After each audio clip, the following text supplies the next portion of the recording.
सुबह का वक्त था। सरकारी स्कूल की एक टीचर स्कूल जाने से पहले अपने आंगन में बर्तन धो रही थी। घर के आंगन में रोज की तरह काम चल रहा था। बाहर से देखने पर सब कुछ बिल्कुल सामान्य लग रहा था, लेकिन किसी को अंदाजा नहीं था कि कुछ ही देर में इसी घर से एक ऐसी कहानी सामने आने वाली है जिसने पूरे इलाके को हिला दिया। एक पत्नी, एक पति और उनके बीच लंबे वक्त से चल रहा एक ऐसा विवाद जिसकी वजह से रिश्तों में धीरे धीरे दूरियां बढ़ती चली गईं।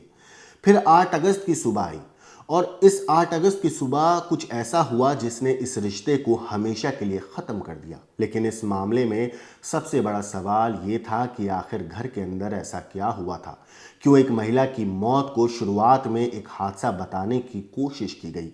अगर ये सिर्फ दोस्तों एक दुर्घटना थी तो पुलिस के सामने आते आते कहानियाँ क्यों बदलने लगी।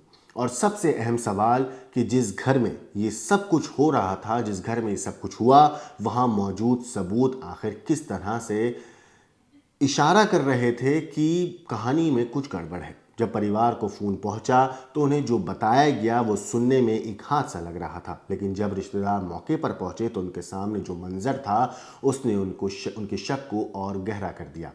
मामला पुलिस तक पहुंचा। जांच टीम मौके पर पहुंची। फॉरेंसिक टीम ने घटनास्थल से सबूत जुटाने शुरू किए और फिर इसके बाद घर वालों और पड़ोसियों के बयान लिए गए। लाश को पोस्टमार्टम के लिए भेज दिया गया। इसके बाद पुलिस ने उस शख्स से पूछताछ शुरू की जो इस पूरी कहानी के बीचों बीच था, जो इस पूरी कहानी का मेन सेंटर था।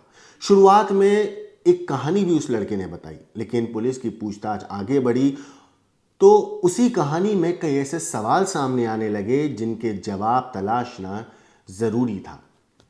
आखिर महिला की मौत कैसे हुई थी? क्या सचमुच वो हादसे का शिकार हुई थी या फिर घर के अंदर ही उसके साथ कुछ ऐसा हुआ था जिसे छिपाने की कोशिश की गई? और अगर ये हत्या थी तो इसके पीछे की वजह क्या थी? इस पूरे मामले में पुलिस की जांच जैसे जैसे आगे बढ़ी, इस मामले की तस्वीर साफ होती चली गई। एक तरफ एक तरफ जो पति था उसकी ओर इशारा हो रहा था कि पति ने ही अपनी पत्नी का कत्ल किया है, तो दूसरी तरफ मरहूम के मायके वालों ने इन आरोपों को पूरी तरह खारिज भी करते हुए एक बिल्कुल अलग कहानी पुलिस के सामने रखी। लेकिन एक ही रिश्ते को लेकर दो बिल्कुल अलग अलग दावे। अब पुलिस के सामने सिर्फ मौत की गुत्थी समझने की चुनौती नहीं थी, बल्कि इस विवाद की एक एक कड़ी को जोड़ना जरूरी था। जो इस खौफनाक वारदात तक पहुंची जब पुलिस, तो पुलिस वाले भी हैरान थे और आखिरकार पुलिस ने इस मामले का खुलासा भी कर दिया है।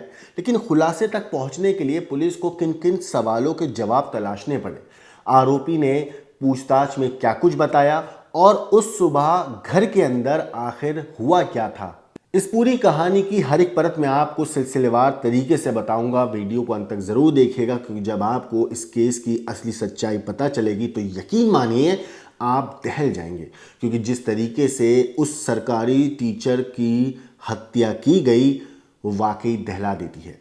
नमस्कार दोस्तों, मेरा नाम है मोहम्मद आसिम और आप देख रहे हैं क्राइम तक। फतेहपुर में सरकारी टीचर की पत्नी की हत्या का पुलिस ने बुधवार शाम करीब 4 बजे खुलासा कर दिया।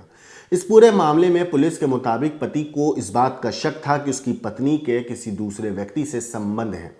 इसी बात को लेकर दोनों के बीच में अक्सर झगड़ा होता था, अक्सर विवाद होता था और 8 अगस्त की सुबह शालिनी अपने घर के आंगन में बर्तन धो रही थी। तभी उसके पति ने पीछे से कुकर के ढक्कन से उसके सिर पर 3 बार बेरहमी से एक के बाद एक ताबड़तोड़ वार किया। हमले में शालिनी बेहोश होकर गिर गई।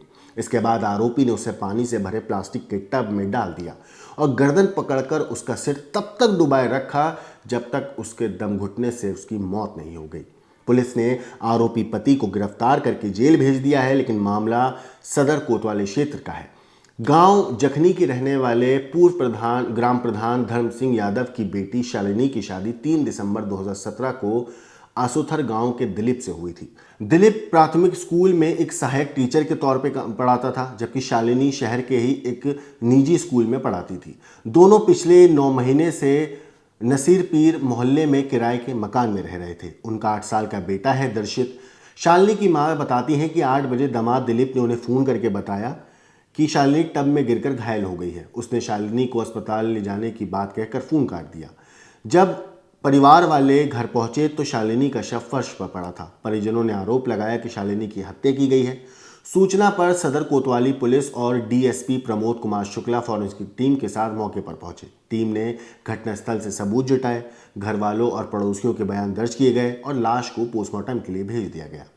पुलिस ने आरोपी पति दिलीप को हिरासत में लिया। पूछताछ में उसने पहले शालिनी के सीढ़ियों से गिरने की बात कही। जब लेकिन पुलिस ने सख्ती से पूछताछ करना शुरू किया तो उसने हत्या की बात कबूल करी। पुलिस का दावा है कि 8 अगस्त को दिलीप ने शालिनी की हत्या की। सबूत मिटाने के लिए मकान को पानी से धो दिया ताकि सबूत ना बचे। पुलिस पूछताछ में दिलीप ने यह भी बताया कि 1.5 साल से पत्नी शालिनी से उसके रिश्ते खराब चल रहे थे। उसे पत्नी के अफेयर का शक था। पत्नी बिना बताए घर से बाहर चली जाती थी, फिजूल खर्चा करती थी। इसी बात को लेकर उनका आए दिन झगड़ा होता था। पुलिस के मुताबिक दिलीप ने यह भी बताया कि 8 अगस्त की सुबह करीब 5 बजे के आसपास शालिनी अपने आंगन में बर्तन धो रही थी। इसी दौरान उसने पीछे से कुकर का जो ढक्कन होता है सीटी की साइड, वो अपनी पत्नी के सिर पर लगातार 3 बार मारा। इससे वो बेहोश हो गई।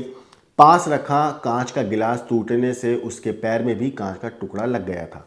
पुलिस के अनुसार इसके बाद दिलीप ने शालिनी को पानी से भरे एक प्लास्टिक के बाथ टब में डाल दिया। उसके बाद उसकी गर्दन पकड़कर पानी में तब तक डुबाए रखी जब तक उसकी मौत नहीं हो गई। कुछ देर बाद जब उसकी मौत हो गई तब आरोपी ने टब का वाल्व खोलकर पानी बहा दिया, जिससे खून के छींटे और धब्बे भी पानी के साथ बह गए। इसके बाद वो घटना को छिपाने के लिए मोटरसाइकिल से मॉर्निंग वॉक पर निकल गया। लौटने के बाद उसने अपने जो उसका भाई था दिलीप का, भूपेंद्र और संदीप, इनको घर बुलाया। शालिनी के गिरने से चोट लगने की बात बताई। पुलिस के मुताबिक आरोपी कार से शालिनी को तंबेश्वर मंदिर के पास स्थित आस्था हॉस्पिटल लेकर गया।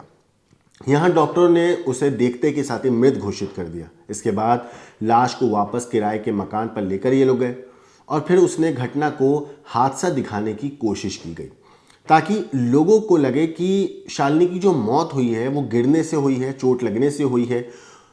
लेकिन शालिनी के पिता धर्मराज यादव ने अपने दामाद पर हत्या का शक जताया, क्योंकि उन्हें कहीं ना कहीं इस बात की भनक लग रही थी कि इस पूरे हत्याकांड में उनके दामाद कहाँ थे। धर्मराज यादव ने पुलिस को बताया कि बेटी के अफेयर के दावे को खारिज भी किया पिता ने।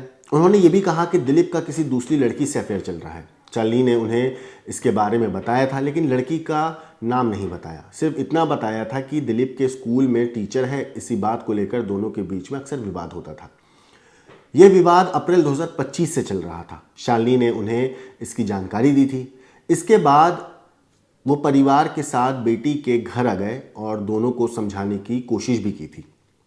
हालांकि दिलीप जो है, जो दामाद है, उनकी बात मानने को तैयार नहीं था। वो उल्टा शालिनी पर ही गलत आरोप लगा रहा था, ऐसा परिवार का दावा है।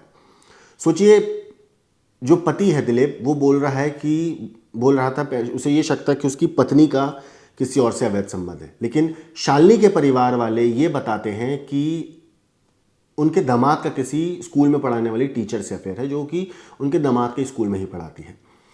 तो कहानी को किस तरीके से बनाया गया, आप ये सोचिए कि पत्नी की हत्या की गई और उसके बाद हॉस्पिटल भी लेके गए शख्स, लेकिन वापस आने के बाद ये दिखाने की कोशिश करी कि ये हादसा था, जब उसे यकीन हो गया कि पत्नी मर चुकी है। फिलहाल ये शख्स पुलिस की गिरफ्त में है। पुलिस सबूत जमा कर रही है ताकि शख्स को सख्त से सख्त सजा दिलाई जा सके। लेकिन इस पूरे केस के ऊपर आपकी जो कुछ राय है कमेंट करके जरूर बताइएगा। लेकिन देश और दुनिया की बाकी क्राइम की खबरों के लिए देखते रहिए क्राइम तक।